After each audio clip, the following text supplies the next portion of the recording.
गई है, क्योंकि बहुत सारे सबूत वहाँ मिलते और वो एक अंकिता ही नहीं थी, उससे पहले के भी वहाँ बहुत सारे सबूत मिलते। हमें गुप्त उनसे पता लगा है अभी तक कि उसमें आज ही उससे पहले भी वहाँ कई अधिकारियों का अयासी का अड्डा था उस वनंतरा रिजॉर्ट में। नमस्कार, ट्रू मीडिया हाउस में आप सबका स्वागत है। आज हम बात करेंगे उस हत्याकांड के बारे में जिस हत्याकांड के बाद पूरे उत्तराखंड की जनता के अंदर आक्रोश फूट पड़ा। जी हाँ, अंकिता भंडारी हत्याकांड का। आज सुबह रविवार को खबर आती है कि पुलकित आर्या जो इसमें मुख्य आरोपी है, उनके वनंतरा रिजॉर्ट की फैक्ट्री में सुबह सुबह आग लग गई।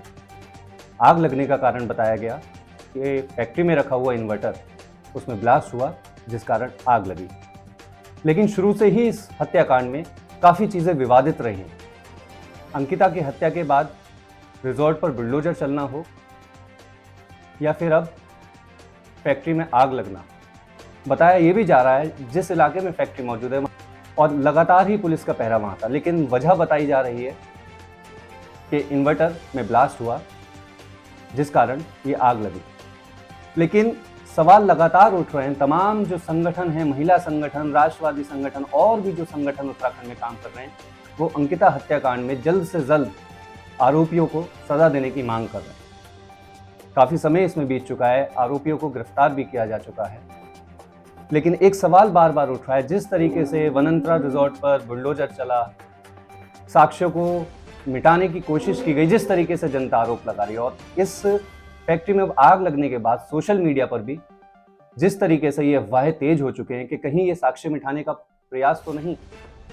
लेकिन इस हत्याकांड में पुलिस अपनी जांच कर रही है। लेकिन धन्यवाद देना चाहेंगे हम उत्तराखंड के उन पत्रकारों का, उन पोर्टल्स का, जिन्होंने इस मामले को इतना उजागर किया कि आम जनता, उत्तराखंड की आम जनता, जन जन तक ये मामला पहुंचा, जिसमें मुख्य भूमिका पर्वतजन, पर्वतवाणी, पहाड़ टीवी, न्यूज़ इंडिया अपडेट के पत्रकारों ने दिन रात एक करके इस मामले को जो है जनता के सामने लाया, जिस कारण शासन प्रशासन पे भी दबाव बना और उसमें लगातार कार्रवाई जारी है। ये जो आग लगी है वो लगी नहीं है, वो लगाई गई है, क्योंकि पहले भी आपने देखा होगा कि जब बुलडोजर चलाया गया तो तब भी इन्होंने बोला कि हम मतलब कोई अधिकारी ने इनको आदेश नहीं दिया था। फिर तब भी उसमें बीजेपी की जो नेत्री हैं, वहाँ से विधायिका हैं रेणु बिष्ट, उन्होंने जबरदस्ती, मतलब उनका भी कुछ ना कुछ मैटर होगा इसमें, तब उन्होंने उसको, उसके कमरे को और उसको बुलडोजर चलाया था। उसी प्रकार आज पूरे साक्ष्य, पूरे सबूत मिटाने के लिए हमारी भाजपा सरकार पूरे सबूत मिटाने के लिए आज आग लगी नहीं है, लगवाई गई है, क्योंकि बहुत सारे सबूत वहाँ मिलते और वो एक अंकिता ही नहीं थी, उससे पहले के भी वहाँ बहुत सारे सबूत मिलते। हमें गुप्त उनसे पता लगा है अभी तक कि उसमें आज ही उससे पहले भी वहाँ कई अधिकारियों का अयासी का अड्डा था उस वनंतरा रिजॉर्ट में, और कई मंत्रियों का था अड्डा, इसलिए वो हर चीज को सबूत मिटाने के लिए इस प्रकार की घटनाएं को कर रहे हैं। नहीं तो आग ऐसे वहीं क्यों आग लग रही, ये आग दिल्ली में क्यों नहीं लग रही, ये आग गुजरात में क्यों नहीं लग रही, ये आग उत्तराखंड के लास्ट गांव तक क्यों नहीं लग रही, जहां पर परसों प्रधानमंत्री मोदी जी आ रखे थे, वहीं लग जाती वो आग जब वो उसमें आए थे। तो ये आग वहीं क्यों लग रही कि यहाँ के साक्ष्य मिटाने के लिए ये उत्तराखंड की जनता को भ्रमित कर रहे हैं। और ये ऐसा नहीं है, आग चाहे मुझे लगता है अपने घरों तक आग लगा दे, लेकिन ये मामला दबेगा नहीं, क्योंकि उत्तराखंड क्रांति दल इसके लिए हमेशा ये जैसा बलिदान लोगों को अभी तक याद है 94-95 का, उसी प्रकार ये 18 अगस्त की जो घटना है उसकी 18 अंकिता वाली, तो ये बात भूलेगी नहीं। ये वही प्रकार का बलिदान है। ये फिर से दोबारा एक बहुत बड़ा उग्र रूप आंदोलन लेने वाला है, क्योंकि हमेशा हर चीज को दबा रहे हैं। ये दबाने वाली बात नहीं है, आग लगाई गई जबरदस्ती सबूत मिटाने के लिए। अभी तक इन्होंने वीआईपी का नाम उजागर नहीं किया है, अभी तक इनका मतलब इस मैटर में आगे बोल ही नहीं रहे। क्या है, क्या कारण है, आप बताइए क्या कारण है। अभी तक गरीब आदमी होता, उसके पीछे तो यही काम अभी और पार्टियों के लोग करते, तो शायद बीजेपी अभी तक तो पता नहीं क्या क्या कर देते, कितने जमीन से उखाड़ के लिए। यहाँ पे हाकम सिंह जैसे जब से ये भर्तियों में भी हुआ तो आप देख ही रहे, उन्होंने उनको बरी कर दिया। तो तो अभी एक हाकम सिंह है उसको भी बरी कर देंगे। तो ये साक्ष्य मिटा रहे, लेकिन इनका जब चींटी के झड़ने के दिन उनके पंख लगते हैं तो पंख जब झड़ते हैं तो इसी प्रकार झड़ते हैं। अब जनता पूरी समझ चुकी है।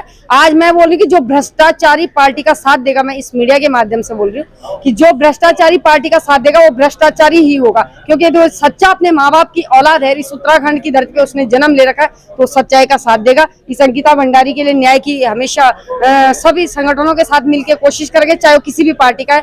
बीजेपी के मैं तो यहाँ पे माननीय पुष्कर सिंह धामी जी को भी बोलना चाहूंगी, यदि आप वास्तव में अपने अस्तित्व को बचाना चाहते हैं तो आप सबसे पहले अपने पद से इस्तीफा देके सबसे आगे इस अंकिता भंडारी इस बेटी के लिए, न्याय के लिए सबसे आगे आओगे। आप आज फिर दोबारा से मुख्यमंत्री बन जाओगे यदि आप सच में इस समय ये कदम उठाने में आप सफल रहे तो मैं उत्तराखंड की समस्त जनता को इस मीडिया के माध्यम से कहना चाह रही हूँ कि ये सब तुम्हें भरमाया जा रहा है, कभी रिजॉर्ट तोड़ा जा रहा है, कभी आग लगाई जा रही, कभी अभी तक वीआईपी का नाम क्यों जागरूक नहीं हुआ? आप बताएं, क्या अभी तक इतना बड़ा क्या है वो? अभी ऊपर से आएगा वो क्या नीचे? वो वीआईपी ऊपर चला गया क्या जो नीचे अब आएगा? उसका नाम क्यों अभी तक निकाला? क्योंकि एक ही नहीं है वो। यदि एक वीआईपी निकलता है तो पता नहीं वो वीआईपी फिर कितनों का नाम उजागर करेगा, क्योंकि उससे आगे तो बहुत सारी वीआईपी वहां पे आए होंगे। इसलिए इस बात को उठाया नहीं जा रहा है। तो ये मतलब जनता चुप नहीं रहने वाली। ये वीआईपी चाहे हमें पाताल से लाना पड़े, चाहे स्वर्ग से लाना पड़े, इस वीआईपी को हम लेके रहेंगे और उसके आगे जितने वीआईपी थे उनको भी हम उजागर करके ही रखेंगे। उत्तराखंड क्रांति दल के माध्यम से मैं बोल रही हूँ कि हमारे उग्र आंदोलन करके रखेंगे जब तक इसको न्याय नहीं मिलता इस बेटी को। धन्यवाद।